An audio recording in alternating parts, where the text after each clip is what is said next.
What up? What up? What up? What up, everybody? It's your boy Jax Wow and the homeboy PG the Hustle. What's Welcome happening? to the show. Glad you took some time out of your day to come chill with us on this lovely, lovely evening. Hustle. What's How's it happening? going, man? Slow motion, man. Slow motion. Trying to warm up. Temp just dropped on us the last couple of days. I've been out there in it, man. I want to get some feeling back in my toes. Man, you know what? Like, it was hot, like dangerously hot. And then this week, out of nowhere, it got cold again. And then we had a random pop-up like tornado situation on like Monday, Tuesday. Like, bro, like Did Al y'all see the Gore told us meteor? about this, man. He Did you told see us the about meteor? global warming, and everybody laughed at Al. And now Facts. look at us. Facts. Now Facts. look at us. We don't know if we coming or going. It's shifting. It's shifting. What used to be over there is over here now, and it's just wild, bro. Man, we ain't got no ozone layer no more. We got a sunroof. We got a Right. moon roof that we didn't let that mug all the way back. We pulling up to the sea with the roof missing, bro. My top, lay back, lay back, lay back. I like my beat down low, down low. But other than that, how's your week been going? How's business? How's things? Cool, Any man. updates? Cool, man. You already know. You know, we steady rolling. I'm trying to, we waiting, man. We waiting until everything is all the way. I don't want to come all the way out. Yeah. We get close. Yeah, we super We get close to dropping some news. We close. So I don't even want to talk about it no more, because I want it to be of fruition. I don't want. Yeah. Sometimes the atmosphere. A lot of times, the people that be hating be so close to you. You know what I mean? And sometimes you don't want to. You just got to be like, hey, working on something here. Let me just work. And then once we work, we get it on. Hey, and then look what I got for you. Yeah. And as as my mom would say, we don't count our chickens before the eggs hatch. That's right. You don't. You can't do that. That's fact. Did you see the meteor though? I did see the meteor. What Y'all happened? didn't know we got hit with a meteor yesterday? No. Where at? Here in Ohio. For real? Everybody good? No, we cool. It said it didn't even touch, but we heard a boom. It was like a sonic boom. Like I guess when it entered the atmosphere, that was the sound we heard. My wife was sitting there and she was like, "What is that? Thunder?" And I'm like, "I don't know," because I just came home for work for a little bit for like a hot second, just to come and grab something and dip out. And I was in the back, she was up front, and I'm like, I don't know, I ain't here. You know me, I'm doing other stuff, right. Paying attention to stuff, and I'm like, I don't know, might be.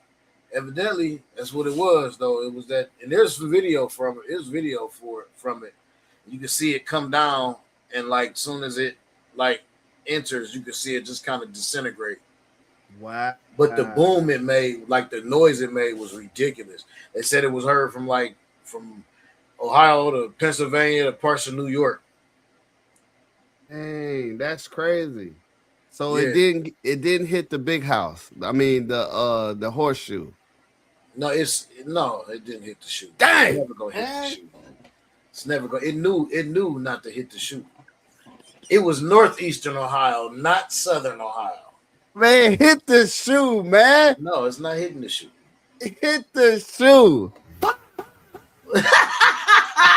Don't hit the shoe, man. Don't hit the shoe. Don't hit the shoe. But supposedly NASA confirmed it, that it was a meteor. But you know what's funny though? Everybody's talking. They usually tell us when meteor showers is, or we got one coming. Or we normally don't get caught off guard like that. But you remember, you don't know. You remember now where we at now, what we got going on. So who knows? And funny coincidence. Funny coincidence is the counterintelligence security dude just resigned because he couldn't bring himself to do what's been told of him to do. Oh. So do we need to put on our tinfoil hats and go in or what? We might. We might need to put the tinfoil. So we might need to start digging them bunkers out. Oh man. Because who knows? Dang. It's like he resigns, and then after that, NASA confirmed. Yeah.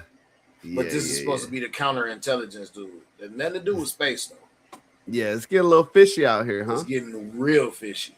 Getting a little fishy. It smell like we ain't cleaned the tank in months. Got that little green, the algae coming up on the side. We need the algae with that catfish. We need the catfish. Go get the catfish.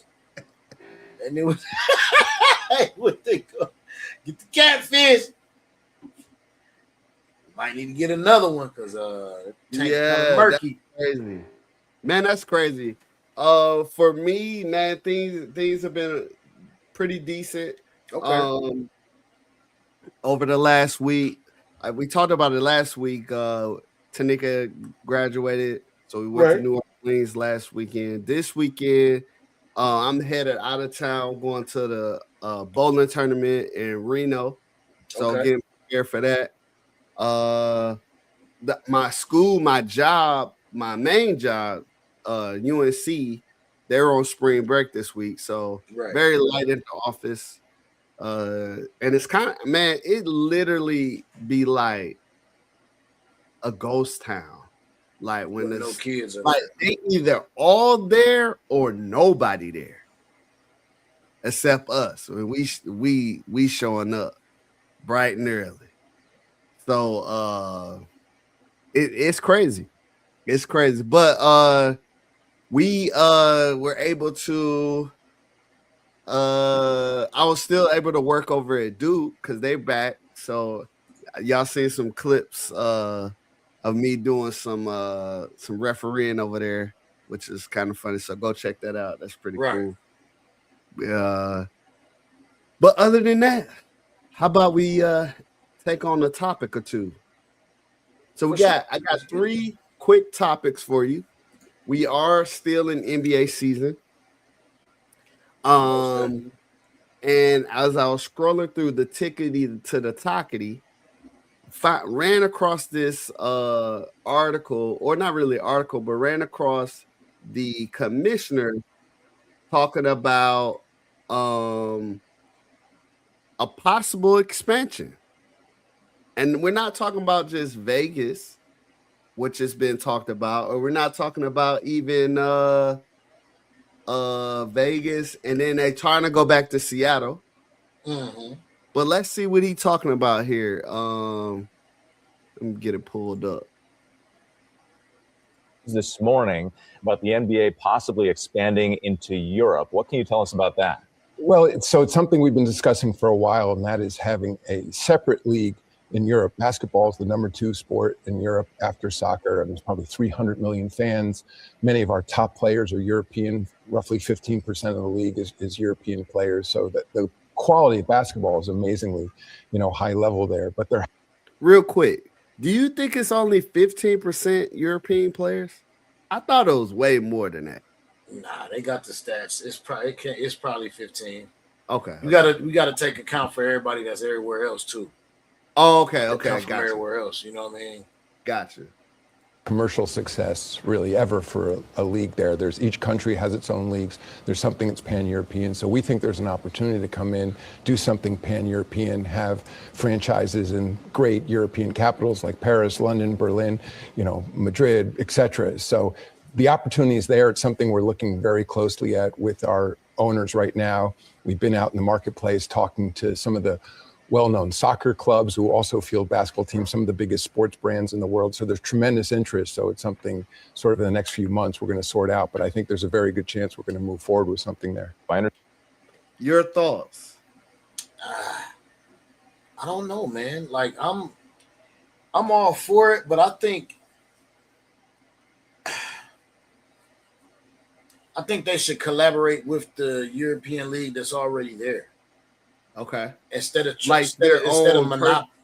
Yeah, Because they instead have of their own personal little leagues and pro teams there. yeah, of course. Where else will we get the players from? Yeah. They have But their own league. Like what they're doing is trying to monopolize their own pocket. They're trying to monopolize the US's pocket overseas, which is basically going to draw away from the European League. There is a thing as such called the European League. He just wants the NBA in Europe, NBA Europe. Like he should merge it and help them and bring that with them instead of just, oh, I'm just gonna take a league. We're just gonna build a whole new league over here. Because that's it's like forget what y'all doing over here. Forget this league y'all have for so many years. How did it get to be the number one, the number two behind soccer? They're not watching USA basketball, they're watching European basketball. Yeah. If the two things I'm like, one, that's so American of us to just go somewhere else and just set up shop, despite what you already got going on. Sounds very Trumpish. Now that's also cool. Now here's the other kicker that I was thinking about when I was seeing this is, are you now gonna not allow your 15, 16-year-old to play professional ball anymore like we do in the US? Because if you do that, now you could control the narrative. So like your Luka Doncic, your Jokers, your folks who've been playing ball, not really in college, but playing ball since they're like 16, 17 years old against adults, like getting it in. Now you take that away because now you're in the NBA, which just means you got to be, I think is 19 or at least 1 year of college or something like that. Just 1 year of college. 1 year of college, or you have to go overseas like Ball did. Play for got the team he for played whoever, play for whoever and then come back. So I don't know. You know, if you want to put on a tinfoil hat and kind of talk about the conspiracy of it all, is he trying to shut down the European from being as strong and as popular they are before they fully take over our NBA in America? Or is he, like you said, just trying to monopolize basically the world and stamp the NBA on it? Well, he's just monopolizing another country where he sees dollar signs over there for the NBA. It has nothing to do with European League taking over our league. They're not going to take over our league. They're not going to take over the NBA. That's not going to happen. But they will take over their own country. They can gain their own hype in their own country and bring revenue to their own country if it's done right. But he sees a way to do it and put the money in his pocket. Because he didn't, in none of that clip did I see that he was going to join forces with the EB. I think it's called the EBA or EB, whatever it is, European Basketball Association, whatever. Yeah. He didn't say nothing about merging with them or helping them or none of that. He just said, we gonna go create our own thing over there. Now, the one thing I will add, and this is a perfect segue into our second clip. All right. He got problems inside of the NBA that he needs to iron out before we take this thing on the road, right? Mm-hmm. Like, sweep around your own front door before you come sweep around mine. So he has been on record in the public, in the media, especially around All-Star time, talking about teams tanking. They keep tanking, and we're gonna levy issues and levy penalties and take draft picks away. There's no real way to really gauge if a team is tanking, other than your star player does not have a doctor's note, so he's not playing. He got soreness on the knee, so he's not playing. And now you putting, 18th man out there on the floor getting scraped up because we know he ain't gonna take us to win. However, one of the great players in the NBA, Shaq, had this to say. Let's see. Very simple. Jack, how would you address tanking in the NBA? It's very simple. Okay. The teams that don't make the playoffs, the week before playoffs starts, you make them play in a tournament, and whoever wins that tournament gets the number one pick. No more draft balls and all that. The East plays the West, and the worst teams, they play in a round-robin tournament. You make them play back-to-back. Whoever wins that tournament gets the first pick. You want the first pick, win this tournament. What if they took draft picks away from, say, the Utah Jazz? I mean, Adam Silver said he's up for anything. Would that be fair? To me, it's a thin line between tanking and the other word, the PS word. You know, how can you really say a team is tanking? You know, you may do load management and all that stuff, but I'd rather say teams are not playing hard. Like when you say tanking, that's just, you know, that gets kind of, you know, fishy with the word. All right, what you think? I like it. I do like it as well. I like think it as it'll be well. more efficient. I like it as well because we get more basketball. Because we get more basketball that is fully competitive. If you knew after the 10th game that it's not an automatic that you're going to get the number one pick, you're going to play hard. Now, the problem lies is if you are on the outside looking in on the bubble and you got the play-in situation and you lose the play-in, now you got to turn around and fight for it. Because if you lose the play-in, that means you didn't make the playoffs. So that means that you were on a cusp of not getting a high draft pick anyway.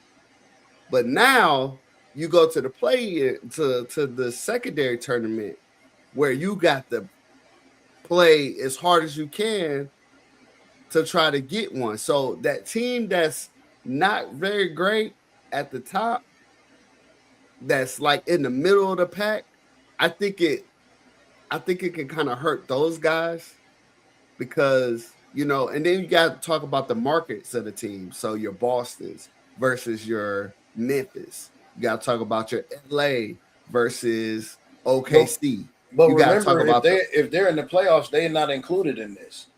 Right, but I'm just talking about, let's say, like, let's just say Memphis is on the outside looking in, right?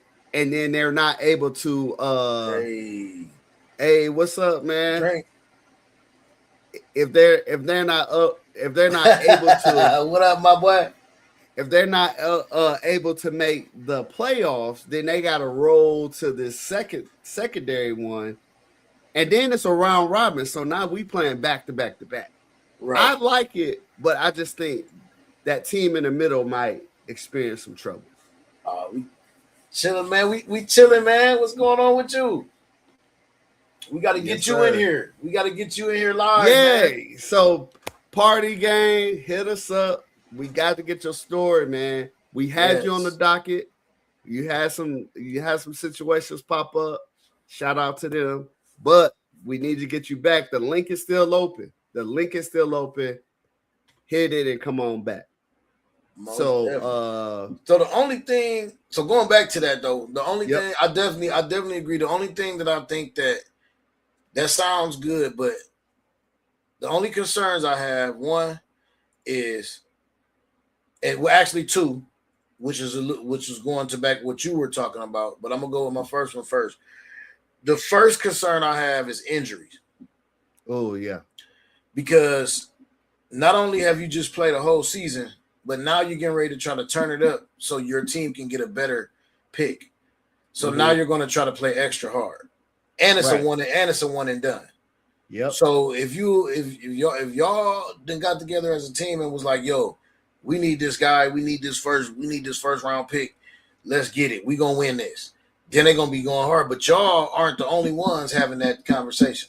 Other teams are gonna be having that conversation too. So that brings about injuries. That's the first one.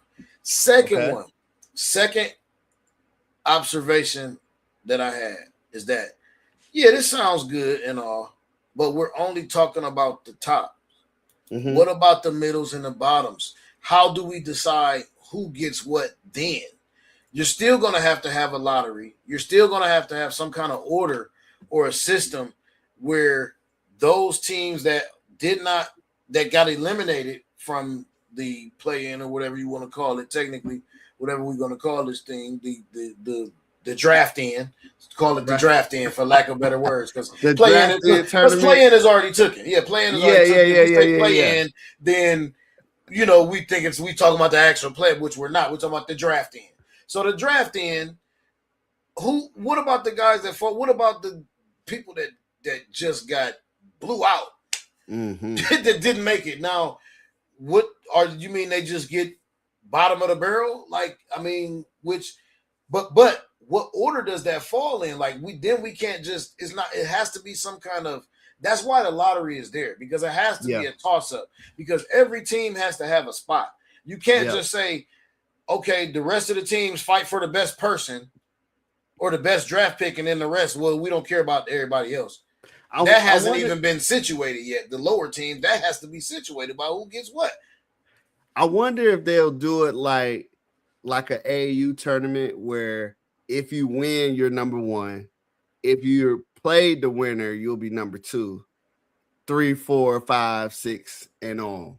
Like, the way you play puts you in that link. I mean, I don't know. Get it, but a tournament most of the time, I get it. So the tournament most of the time, for one, if it's in the NBA, it's going to be double. It's going to be double bright. It's going to be one on East, one on West. It's got to be. Yep.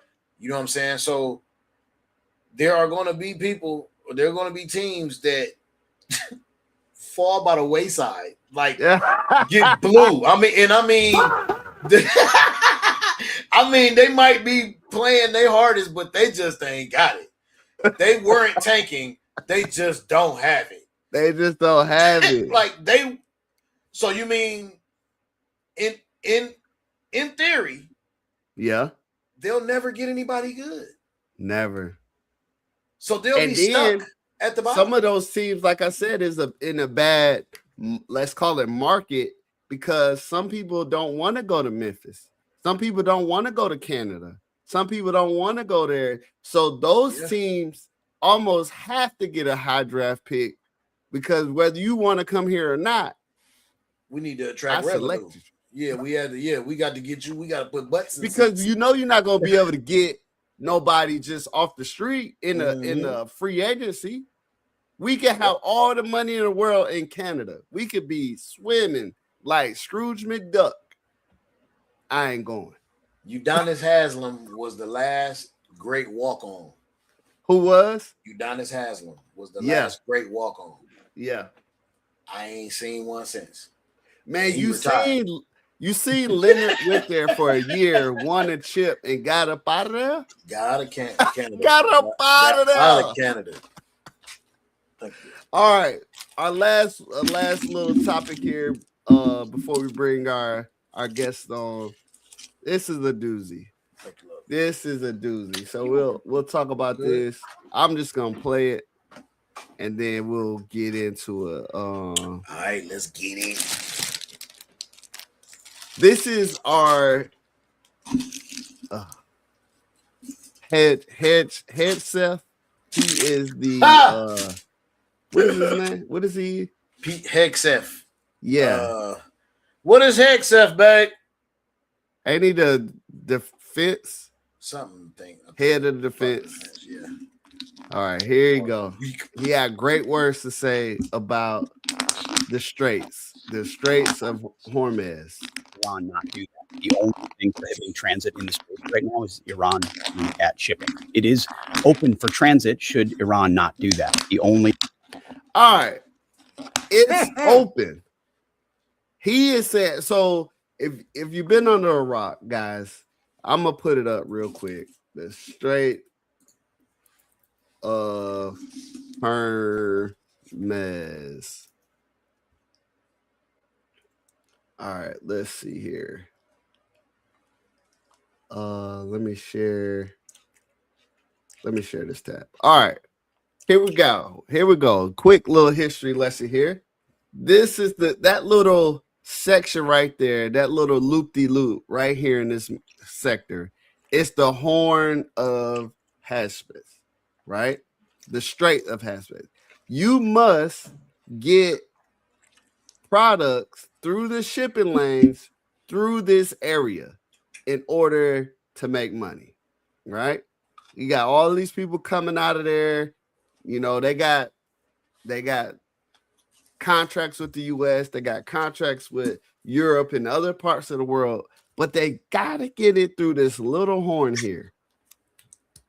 And this is what he said about that.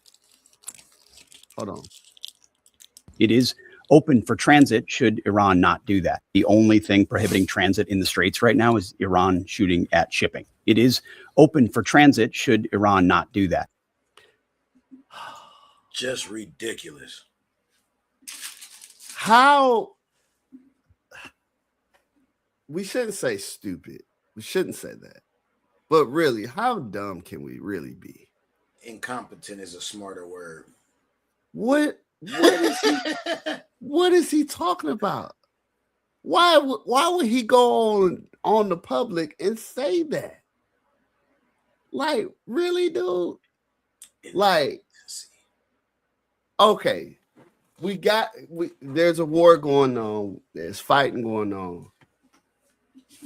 Our shipping area, which we need in order to ship products in and out of that area, is that little horn, that little hook around, bust that left, right?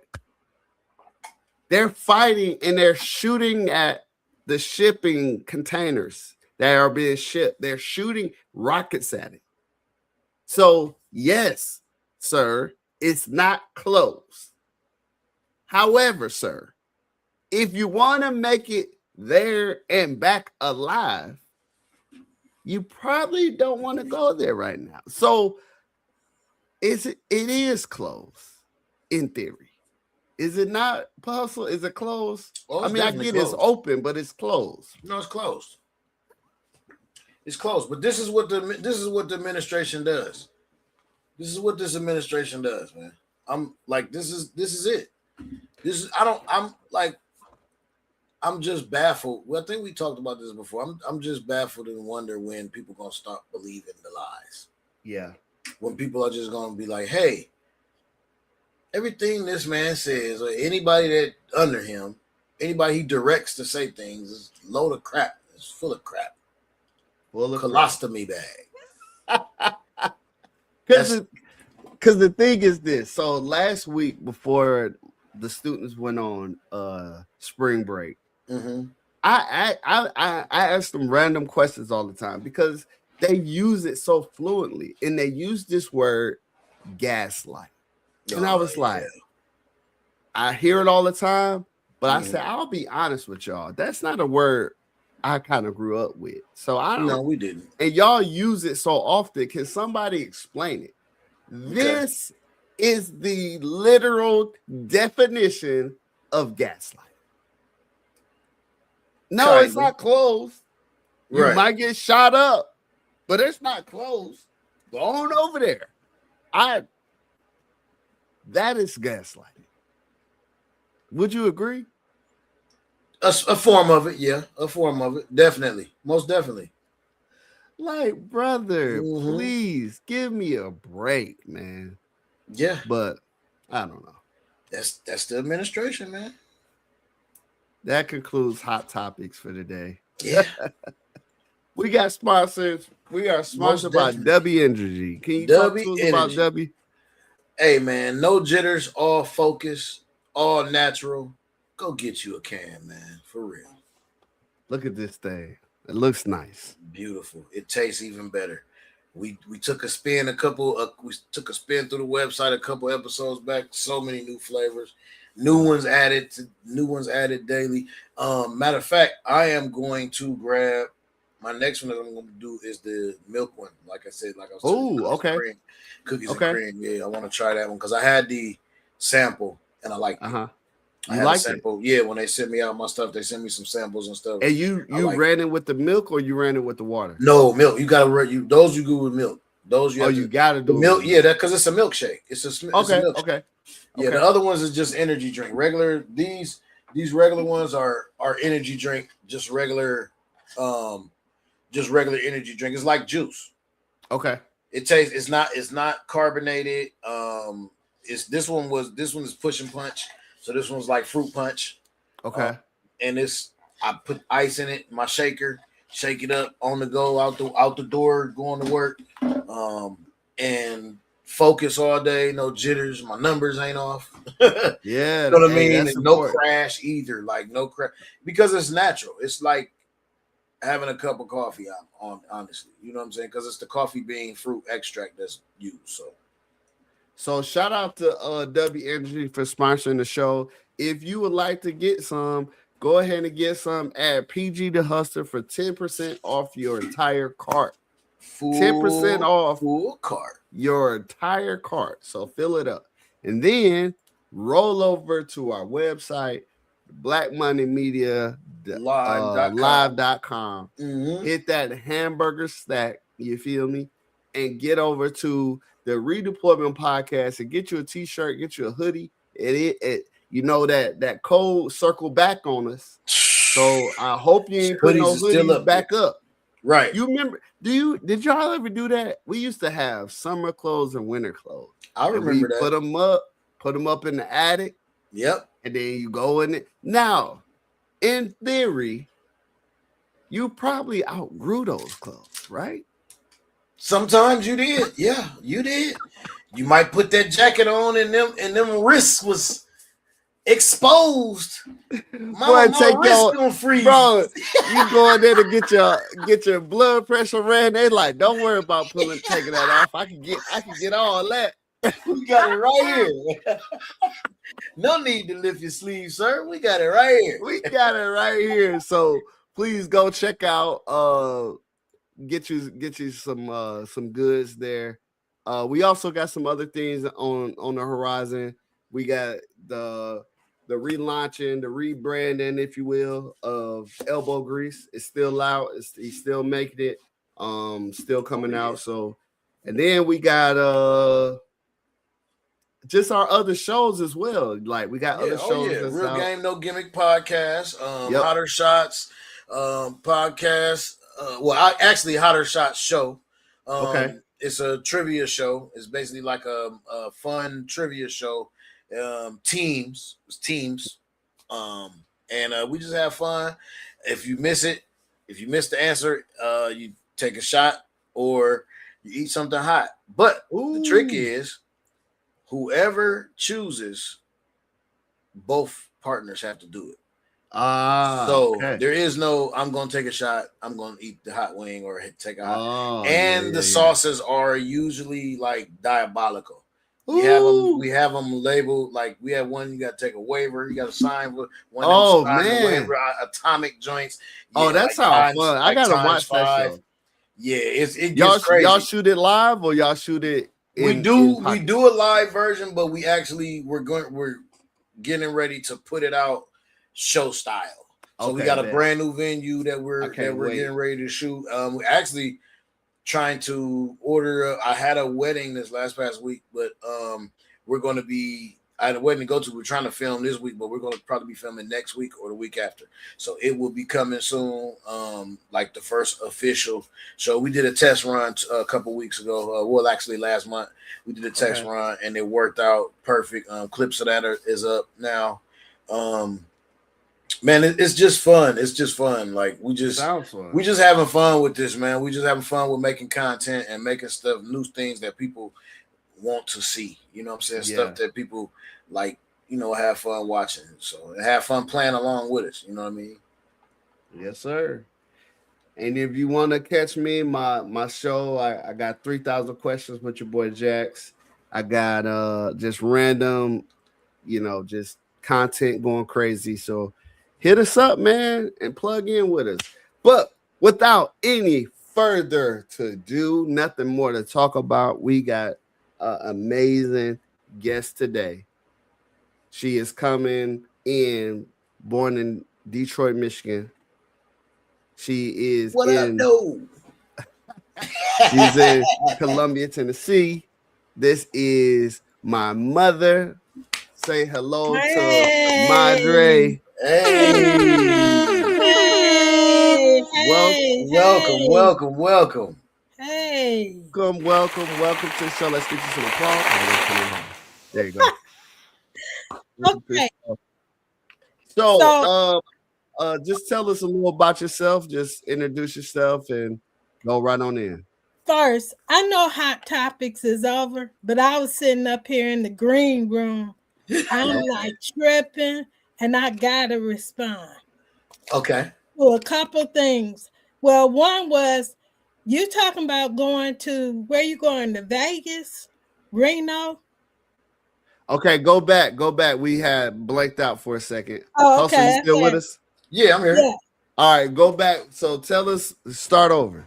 So I know Hot Topics is over, but I had to address two things. Okay. You said you flying out to Reno, right? Flying to Reno. Yes, sir. Yes, ma'am. You better be getting on that at the airport now. like get your stuff together. Because see, we was right after the show, go. Yeah, right after the show. Let's go. Get in that line. I was in New Orleans with them last weekend. Yeah. 2.5 hours in the line, and I missed my flight back to Nashville. Yeah. So I'm just like, no, but on the real note. Well, hold on. Before you move on, now I have been telling you, my lovely dear mother, for years to get TSA pre-check, because do you know me and my entire family went from the front door to our gate in less than 45 minutes. They almost ushered us right on in there. Like, excuse me, sir, you supposed to be in the parking lot. Let's let this family through. Excuse me. Ballers have it like that. Oh, and they like lifted us and like carried us to our seat, sat us down and gave us blankets. And then the flight attendant was giving us grapes. I'm done. I had enough of this.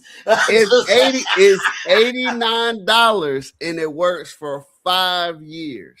Okay. Divide 5 kids into 89. Clock it. Send that money.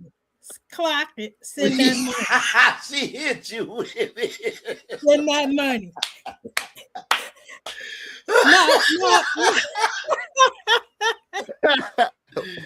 Right. No, but for real, I was gonna go today, but I got caught up with we both retired, and I'll talk about that in a minute. Got caught up with your dad. We was watching TV and watching these news programs, and I had to watch his blood pressure because he be getting hot. And he need to stop watching this stuff. Yeah. Okay, so let's move to what the man said is open for transit. Are you crazy? Like are you really? So what you want to do? Play Russian roulette? Like technically he's not wrong. He's just not all the way right. Right. Back in my day, they called that a lie. A lie, right? Straight up to the bone lie. Okay. Now I had to address that. Get that out. I had to get that out. Get that out. Yes, get that out. Thank you. Okay. So where are you from? What you do? All that good stuff. All right. So I'm from the D, but I'm in the Nashville area now, in a little small town called Columbia, Tennessee. Had to move 5 kids to Tennessee because Detroit wasn't happening for them and their education and all that stuff. So I'm in Tennessee. I am a licensed clinical social worker.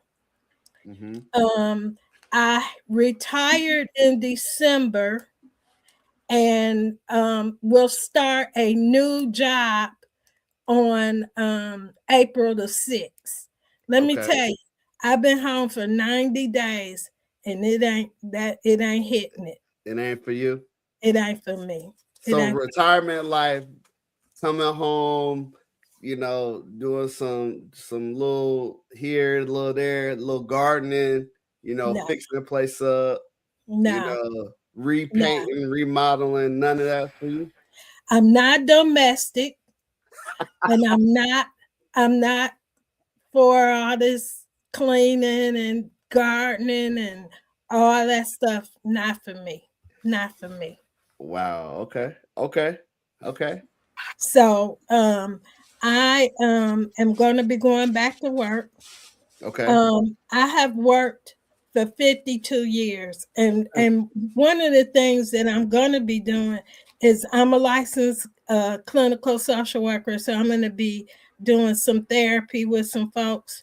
The people I want to address are my elderly, and of course my veterans, and some young adults, if they're willing to kind of work on doing some things. A lot of people in therapy don't want to do homework and not give out homework. Yeah. That's a huge part of the therapy. Right. Is doing the homework. We kind of talked about this a little bit.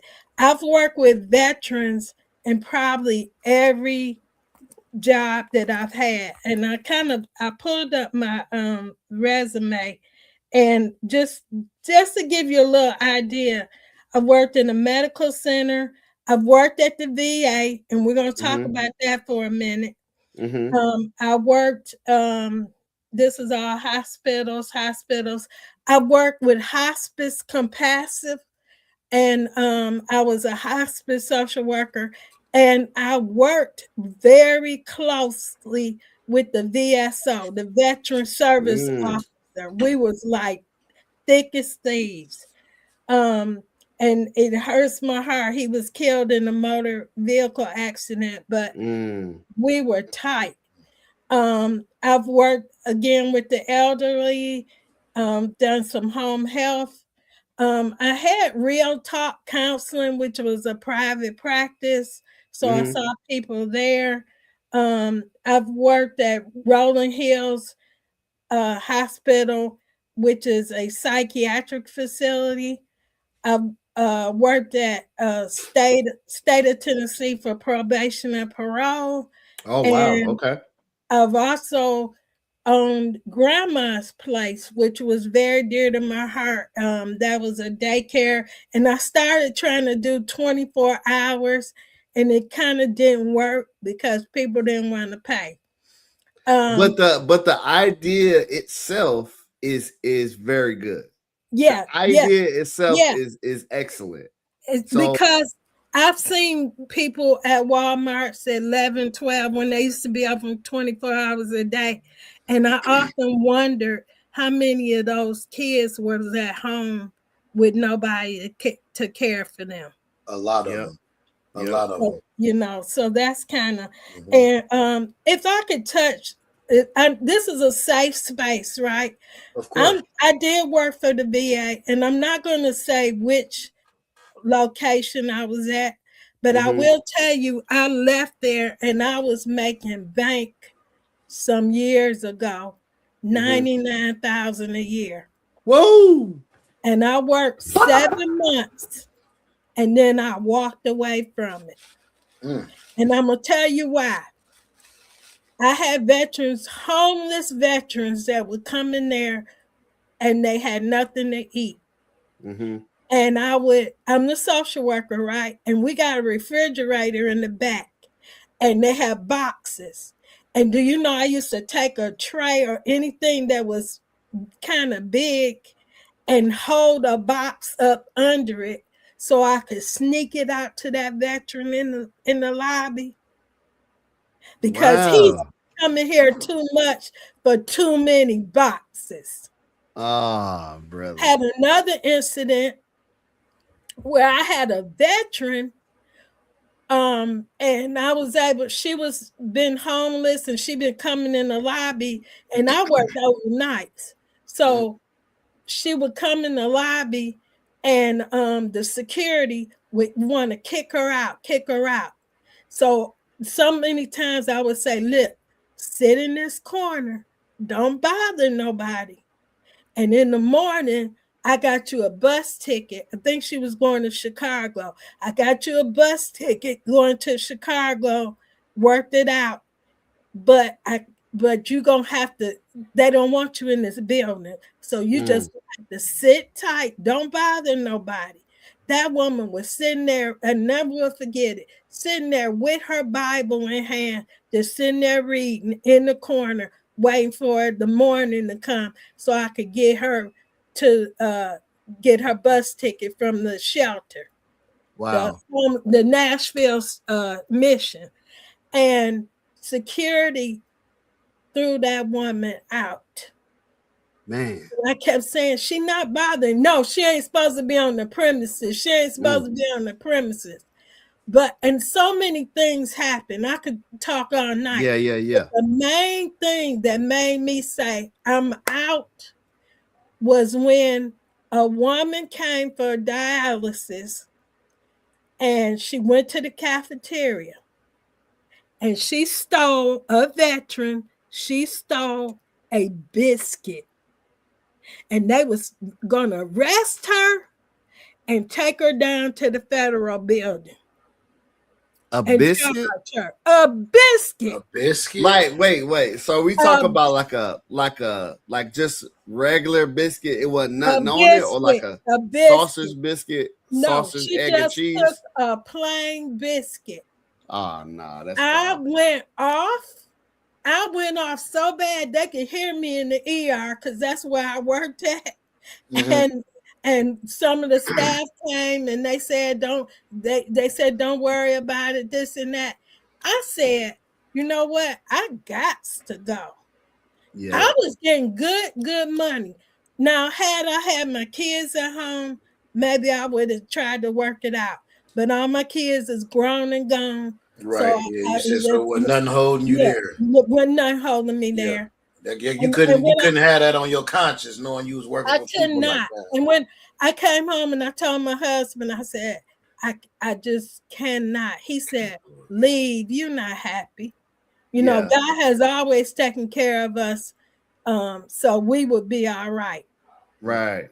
So I had to leave. Veterans they're to my heart, not just because I have family members that are veterans, but these people, I'm not gonna sign up to go and do that military and drive through the straits. You're not gonna sign up to drive through the straits. They just doing it. It's still open, bro. It's open. It's open. We just gonna drive. We just gonna bend that corner. We gonna get the little shit, man. We gonna get up out there. I tip my hat to my veterans. Now, before you go further, we gotta go back. Just a little bit.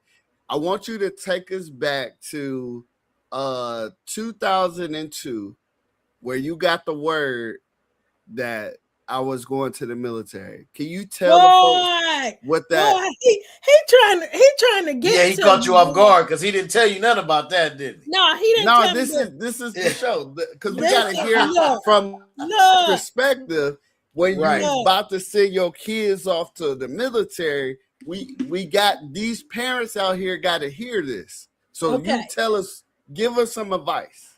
Okay, so now I'm gonna take them back a little bit. Because see, you put it out there. You know how you in court and the master, with the honor, they put it out there. Okay, you put it out there.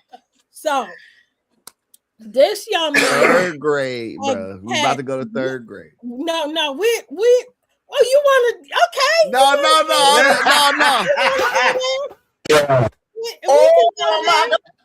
Yeah, let's go there. Parents, let's go here. My child was acting up so bad in school, clowning, not getting just clowning. He got everybody laughing, everything. Right, everything funny. They just couldn't handle it. P, that's what you doing? That's what I'm doing. No, this guy. I'm helping. Yeah, I'm helping. Yeah. I was working part-time, right? So I said to all the kids, I said, my job is gonna be up at that school. I said, so I can't work part-time. So if y'all ain't getting no extras, look to your boy. My job was up at that school, and it wasn't third, this was fifth. Wasn't this fifth? Yeah. My job was up at that school. I told him I'd be there every day. I might not come in the morning, I might not come in the afternoon, and it might be right for time for you to leave, but I'm gonna be there. I'm gonna be there. Belt in hand, huh? And the kids would tell him, James, you know your mama gonna be up here. Uh-huh. But there's a little story at third, but I'm for the lack of time, I'm gonna move on. Yeah. And he graduated high school, right? Uh-huh. Oh, but prior to him, right before he graduated, he left his lunch money. I go up to the school. I was working nights. I go up to the school. I want y'all to know this man had an entourage walking behind him. An entourage of kids. Like, I don't know if they was lined up or what in a single file, but then when he seen me, he goes in the office with me. He told the people in there, let's get some work done around here. To the office staff. This is the kind of dude I'm dealing with. And you in the 5th grade? No, this is when he was in high school. Oh, this is high school. Okay. Yeah. So we got him through high Don't school. be asking no follow-up questions, man. I need all of them. And I got it. We get him through high school. He decides he want to go to college. Now, we didn't have a little debate about this.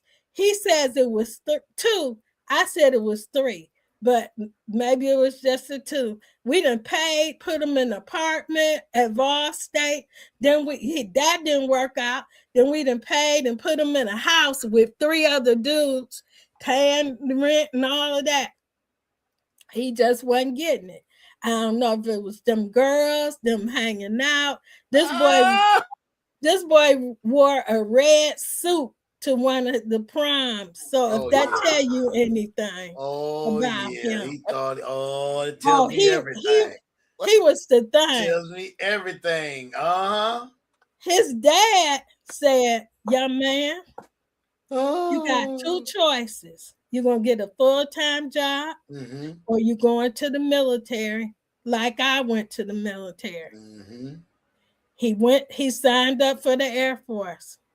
We took him to Nashville. He signed up and all of that. We got back in that truck and we didn't leave for about 2 hours. Him and his dad, we was crying our eyes out. Oh, man. In the truck. Lord, what have we done? See, the thing is, parents, sometimes your kids will call your bluff. Because I really know the play probably was to go get you a full-time job. Right. But then, as she said, if you leave it out there, Your Honor, he brought it up. So I was like, I hit the recruiter up because I had been talking to him. And I think around the same time, and I told this story, but around the same time where Pops was having that conversation with me, I had ran the phone bill up at the house I was staying, talking to a girl who had went to jail. It was about 800. Yes, I remember that. I done stopped paying for the little whip I had that my mom then swiped on her credit card, so I done ran that up. So I was like, look, man, if one more bad thing happened to me, I'm just going to do what like Pop said and go to the military. And sure enough, if the girl didn't go to the penitentiary, I said, well, that's all you need. One more bad thing. I'm out. So I ended up calling home and it's like, hey, I because we had the conversation, but I called home and I was like, I need to come back home, but wait. I got a date. I'll leave on this date. I need y'all to drop me off. I need to put my stuff. I just don't want to pay no more rent over here if I know I'm leaving. I still have my job at Vanderbilt. So I worked up there until it was time for me to leave. I just need to lay my head down. I ain't gonna be before you long. You know what I'm talking about? You know, so it was cool. They let me come back, but that moment was real, man, where, you know, as soon as you raise that hand, you gone. Yeah, exactly. Yeah. And it was almost like as soon as you raised your hand, it felt like we immediately got on the bus. All right, you said it. Mine was kind of quick too. On the bus. Boy, and I was tore up. I'm telling you, and your dad will kill me, but about a couple of months ago, we was sitting, you know, today we was looking at pictures. A couple of months ago, we was looking at pictures with your hand up. And he was like, I can't talk about it. All right. So fast forward, right? This is funny to me, but it ain't funny to her. So fast forward, we in the Air Force. We go to my first or second deployment. Now, it was a huge thing in the Air Force to when you go out on a mission or teams go out, they give the pilots a flag and they fly it over the whatever mission they was on. You get it back, you get a certificate. This flag flew over X, Y, and Z in this mission, yada, yada, yada. So I was like, man, this is a cool little idea. So I packed that mug up and sent it to my mom's. Now, I ain't even called her beforehand. Man, she opened that flag and she don't cuss no more. But when I called, she wouldn't even talk to me. My pop said, hey, man, I don't know. Why would you send the flag? I said, right. Oh, no, it's the thing what was to you do. thinking? No, son, no. That's not something you said. No, but I'm on the phone. So, yeah. So I still don't mess with that. I still, like, I honor the flag and all of that. But I just, that was like, why would you do that? Yeah, I know it. Yeah, so if you're in the military, he didn't know. He didn't know. If you're in the military and you think that's a good idea, let's tell you right now, that is not a good idea. That is not a good idea. It's only one time that happens, and we won't do it in person where you can explain it. Right. Because you know, when we in Iraq and all that, we can't call every day.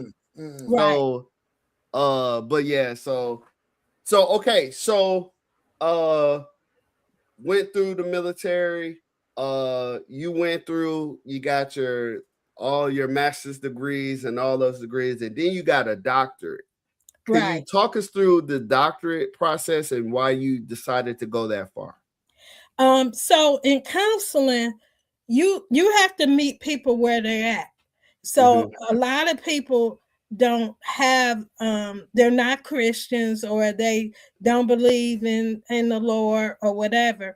But then you have the other people who do. They believe in the Lord, or they feel like God has failed them in some type of way. And so I always felt I need to know more. You know, I would consider myself a Christian. I've always been to church and you know, but I needed to know the Lord a little more. But I thought, okay, because my doctorate degree is in Christian counseling. So 2 years of going through the Bible. And that's good. How do you relate crisis situation with God? How did God let this happen to me? Or why would God let this happen to me? And having to learn how to counsel people who have that question. Or if you have somebody to come in and they want to pray.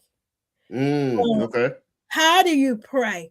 Also in my job and working in the hospital, on the weekends, I was the only hospice person.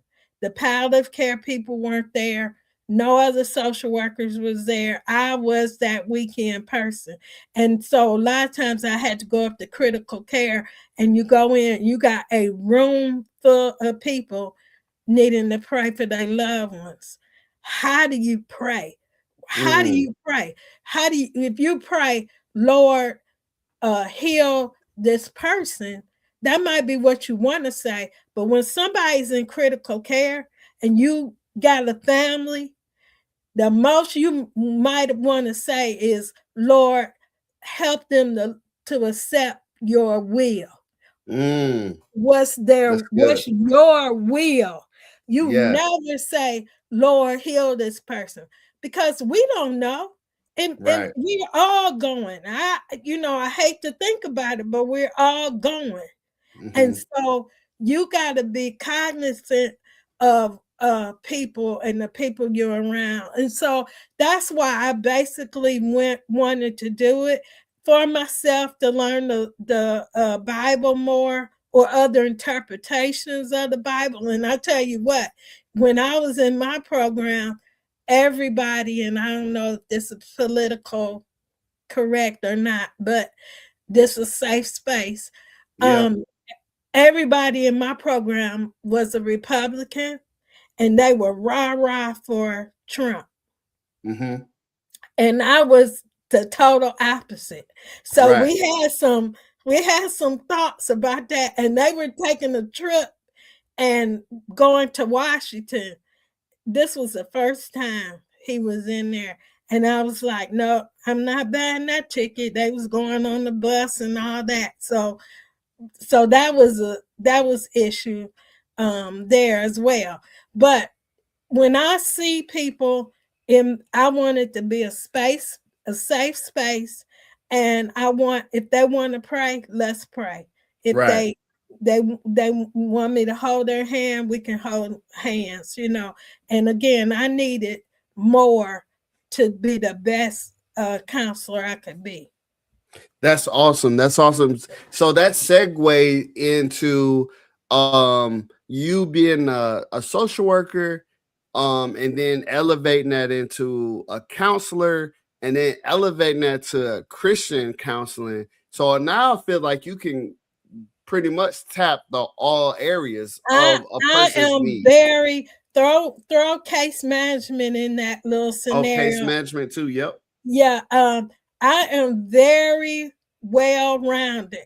And let me tell you, people, I'm 68 years old. For me to say, pat myself on the back, that took me being in my social work program. I graduated 22 years ago as a social worker. And before I went in that program, I couldn't pat myself on the back. I have had a lot of traumas in Detroit. I'm an adult child of an alcoholic. I have all my brothers were alcoholics or addicts, all of them. All my uncles, and my father had like 12 brothers and sisters. So I come from a long line of alcoholics and addicts, all kind of physical abuse, sexual abuse. And my son said, I don't cuss anymore. I'll tell you, this is not funny, but when my father, old friends, would try to mess with me or something, I would cuss them out for real and take a glass Coca-Cola bottle and put it up to their neck and say, I will cut your throat. I'm not going to be a victim of that. I was not going to be a victim. And so I have a lot of resiliency in me. And where do I challenge that? I challenge it in social work. And I tell people, you can You can. Because if I can, you can. So basically you're telling them not what you heard, but what you know. What I know. What I And know. that's good. And that's good. What I So know. social worker, best kind of advice. yeah. So now with getting to that point now, I believe you probably got an infinite amount of resources you could provide for us. And However, I brought some with me. One I want to say, because I don't have a paper for it, but I want, if you could, I don't know if y'all can put it online or if people can just write it down. It is very, very easy. It's called Find, FIND, help, HELP .org. findhelp.org. .org. And guess what? That's national. Okay. You go to that website and they might ask you a few questions, but the main thing, you put in your zip code. And I was playing with it because I thought it was just Tennessee, but I was playing with it and I did 27703. I think that's your zip code. Oh, that's mine. Yeah. Look at the, you just put in what you need: food, housing, wow, whatever. So that's a main one that I want to make sure that people have. And you said, and then, oh, there it is. Findhelp.org. Very good. Yep. So I asked you before the show if you could give us, you already gave us one. So give us 6 more resources that can help us, whether we're talking about a veteran, where we're talking about somebody in a dangerous situation, where we're talking about whatever you feel like is important that most people don't know. And what we are going to do is we're going to schedule to come on this program at least once a month to reiterate these resources that can help folks get along. So however you want to do it, greatest to least or least to greatest, but give us breakdown about 6 more of those bad boys. Okay, so the next one is not so much a place or a website, but if you are a veteran, let's say you're a newly veteran, and you can Google this, but in your town, you need to find your VSO officer. That's your Veteran Services Officer. They have your information. And in our town, like here in Murray County, we have a Veterans Memorial Building, and that's where the VSO officer is stationed. Okay. In Nashville, the VSO, they have several. They have about 5 or 6. They're all in the VA hospital. Okay. So if you're walking out and you're first deployed and you really don't know, I know they give them a lot of handouts and stuff, but the first person you want to make yourself familiar with is your VSO officer. VSO. Okay. Yeah, and you're right. You're 100% right. When we're leaving the military, man, listen, we get stacks and stacks of paper, and it's basically like information through a fire hose. It's so much to take in, we can't even get it all. And then depending on how you're leaving the military, some of that stuff goes by the wayside because it's like, forget this, I'm out. Yeah. Until you need it. So even if they feel like this, forget this, I'm out, I don't want to know nothing else. If they don't know nothing else, they don't care about nothing else, find your VSO, because your VSO has equipment, durable medical equipment, like if you need a wheelchair, a walker, whatever, your VSO. Your VSO can help with if you need more time, or like your disability. Let's say you got 75% disability and you want that other 25%. Start with your VSO. Your VSO will help with let's say when I was doing hospice and I was working in conjunction with the VSO here, we did aid and assistance. I don't know if y'all familiar with that term, but aid and assistance, if you have a percentage, you can get somebody in the home.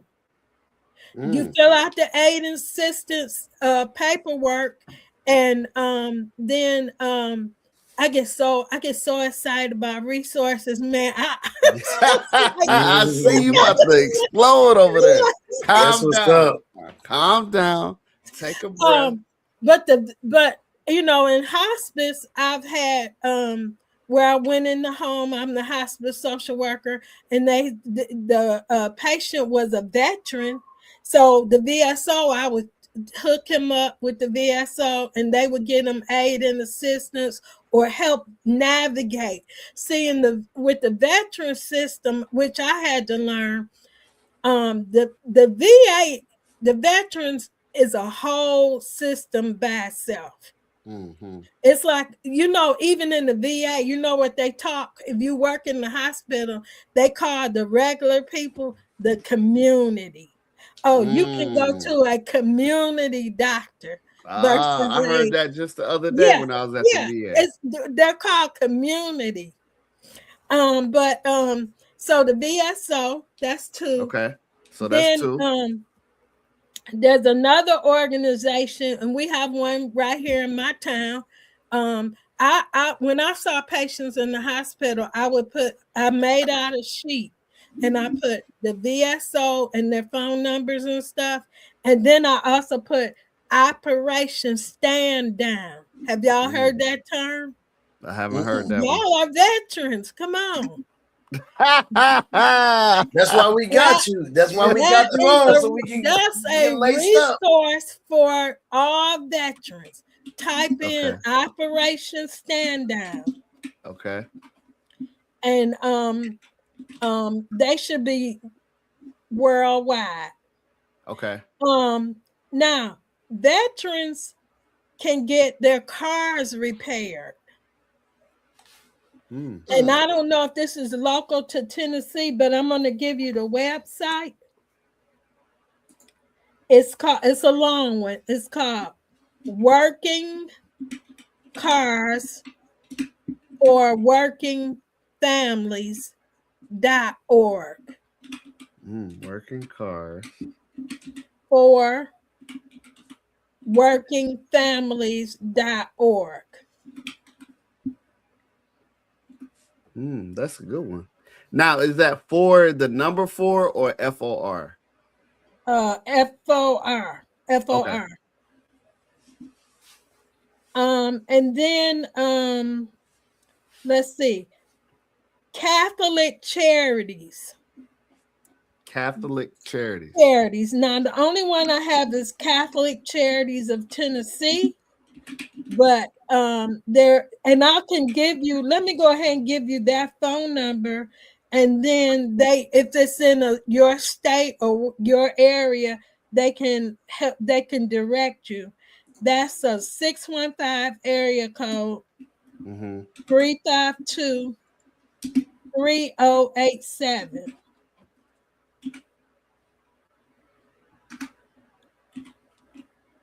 I'm gonna go back to my.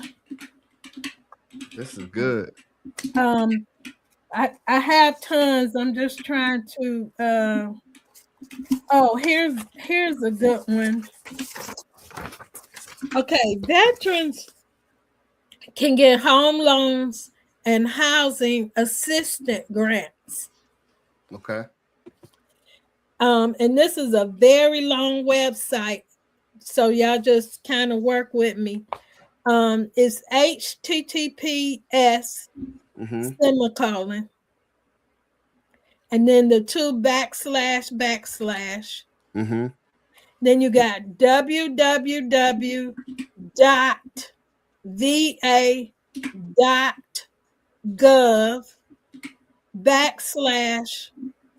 /housing HOUSING, and then there's a little slash in the middle, housing assistance.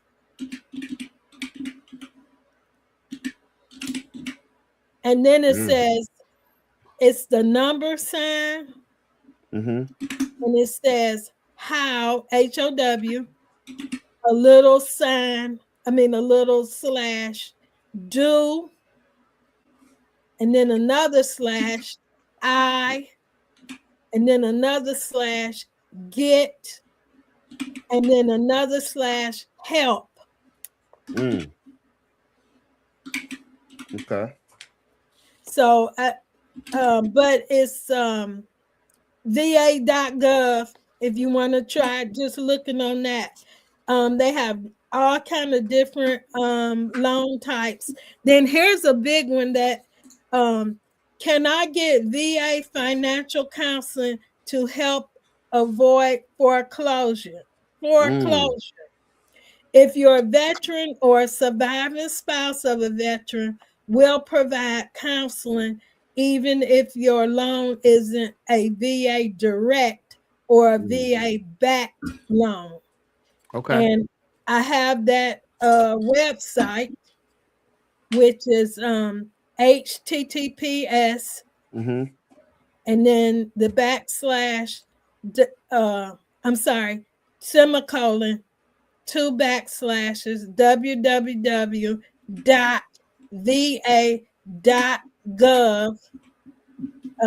backslash housing and a little dash assistance.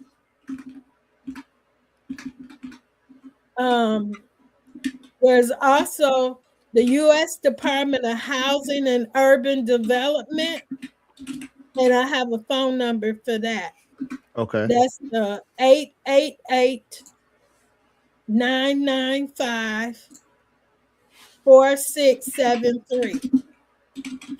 And they provide foreclosure counseling 24/7. Okay. Give us that number one more time. Sure. 888 Okay. 995 4673. That's good. That's good. Let's see. Let's go two more. Two more, man. Y'all have no idea. That's what I'm saying. We gonna have once a month. We'll have you on, and you can just keep going with these. Because I assume there may be questions. This goes in the library of Facebook. This also goes into our Spotify. So if somebody's listening later and they have questions, we'll be able to bring you on again. And if they have questions, we'll send them your way. That way, when you come back, you can answer them. Yeah. And I wanna say this, and I should have said this at first. If any of these resources, I really need your help. If any of these resources are not working, I need to know. Yeah. Because one of the things I said as I retired, I really have thousands of resources, and it was going to take months, years to make sure all of them are correct. Because one thing I really hated doing is giving resources and somebody call and it don't be correct. That messes with me. Sometimes you can't help it either because because they move or shut down. And then with the government shutdown, some of those sometimes it gets cut because they under that same umbrella. And then sometimes those programs get sunset. So, but I'm writing these down as well, and I'll go and do a courtesy check on top of us trying to see about some funding, if you know what I mean. You can, just do it. Yeah. Now, my next one, this is very important, and I probably should have started this one first. Veterans Crisis Line. I want to make sure that they have crisis information. The new crisis number is 988 and press 1. You just dial the 988, press 1. and you will talk to a person. I will say that. Wait, 988 on our regular cell phone? Oh yes, that is. You dial.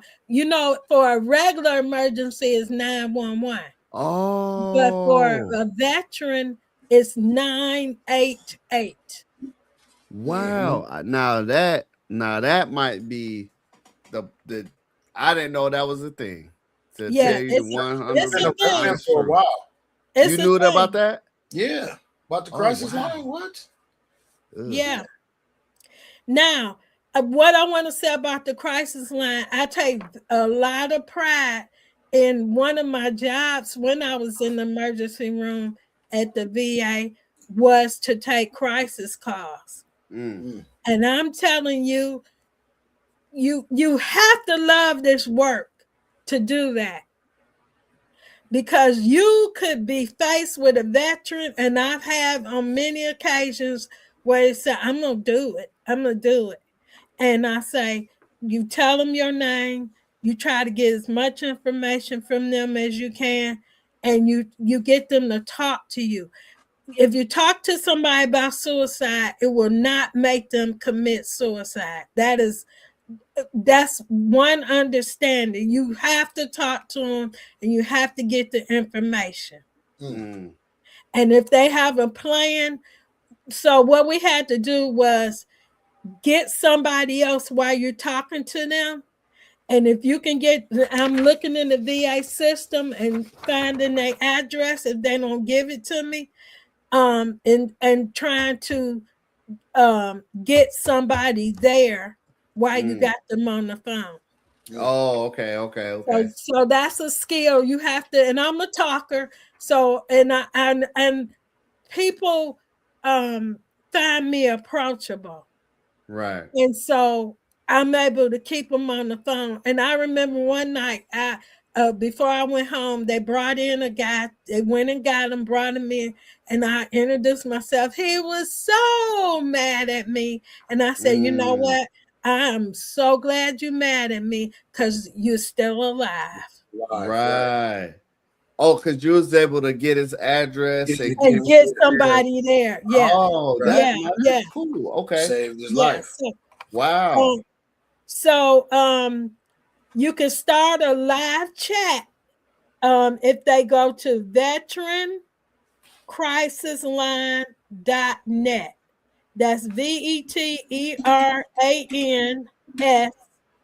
crisis line, and that's all together, .net. You can talk to a person. Okay. If they want to chat. And then the crisis line is open, 24 hours a day, 7 days a week. Mm-hmm. This is good. Give us one more. Give us your home run hitter right now. Oh no. Home run hitter. Okay, then I'm gonna go. Can I do like 3 and 1? 3 and 1. Okay, 3 and 1 real quick. The area on aging and disability. I'm big on the elderly because I'm an elderly now. AAAD. I know it's in Tennessee. I'm not sure if it's in all over, but try to research that out. AAAD. And then I want to talk real quick about power of attorneys. If you are a veteran, you can go to any VA hospital, walk in, and tell them you want to do a power of attorney. That the VA likes for veterans to have use their power of attorney paperwork, but you can also get a power of attorney. You can go online and do a power of attorney. And the last for my 3 and 1, advanced directives. Y'all know what that is? Yes, I do. Okay. I don't have mine yet. And shame on you. Shame on you. Because I'm gonna say this and I'm gonna get out of here. Do your wife know your wishes? Does your mother know your wishes? Who knows your wishes? Nobody if you don't put them down.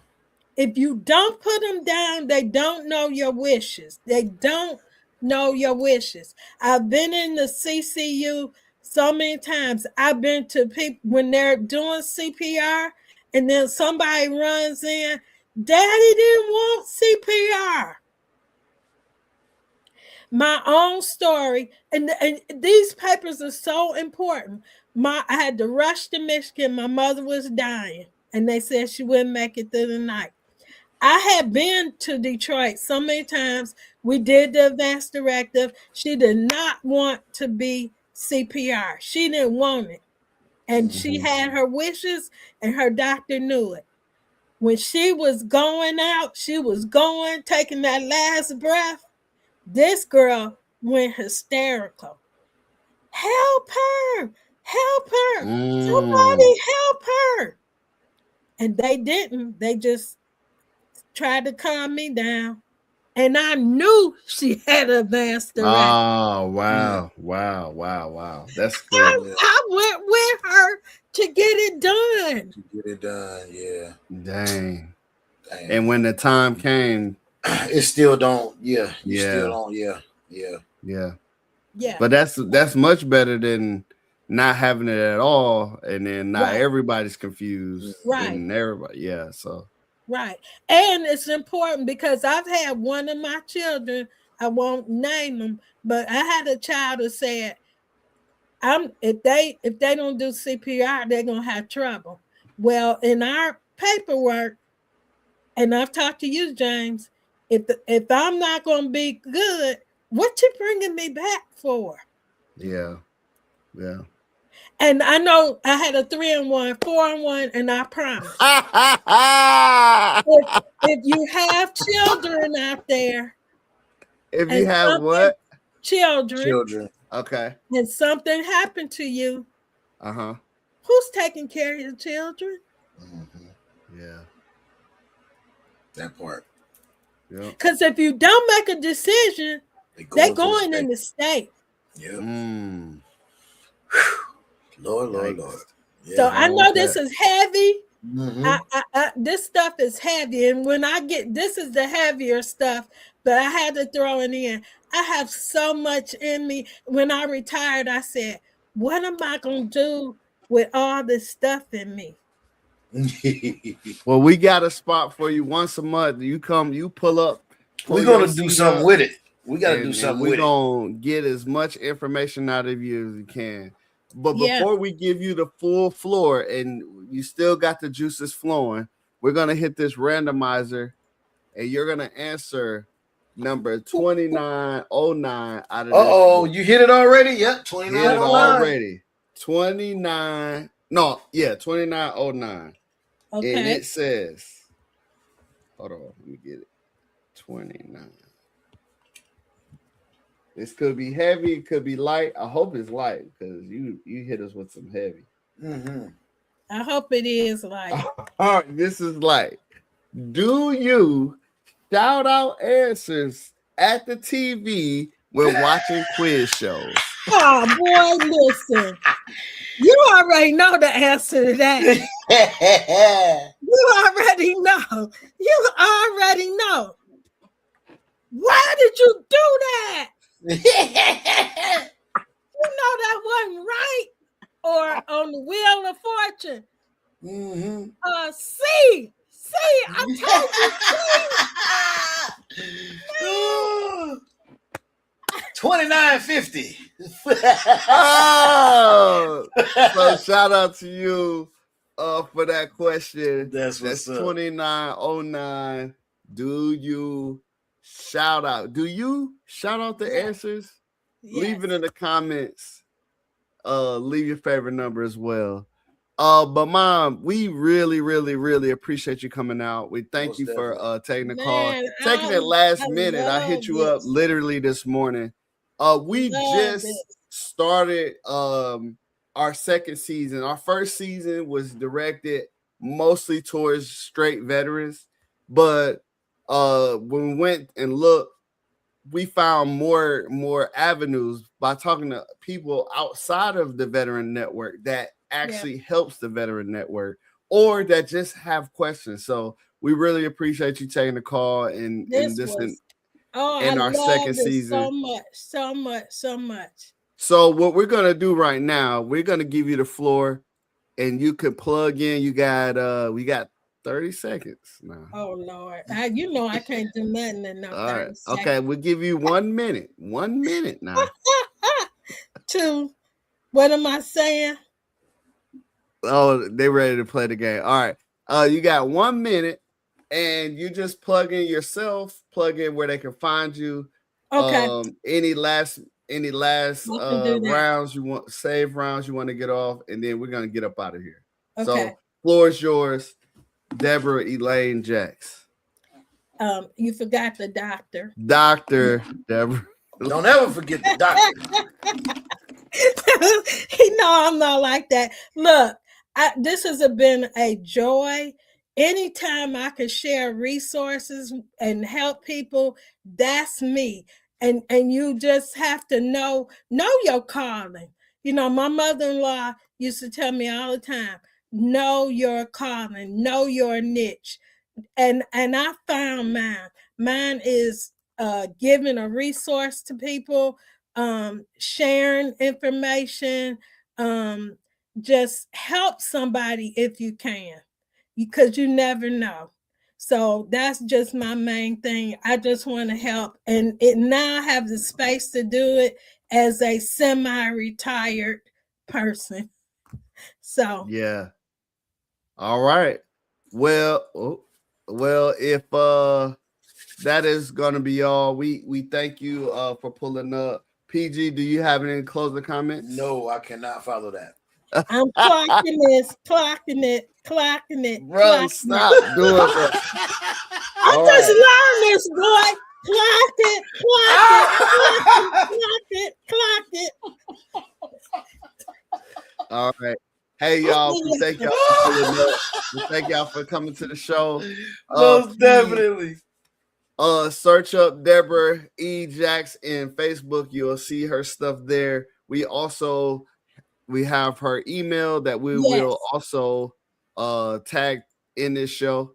Yes. So please, that's her email. If you have further questions or comments or concerns, please hit her up. Remember these resources, and we will find a way to get them out. Maybe we'll just do a daily post of 1 or 2 of these just to keep them fresh on people's mind, because people need them.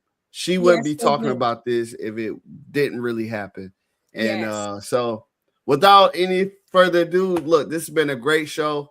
Look, we love you, and there is nothing you can do about it. All right. We'll holler at you later. All right.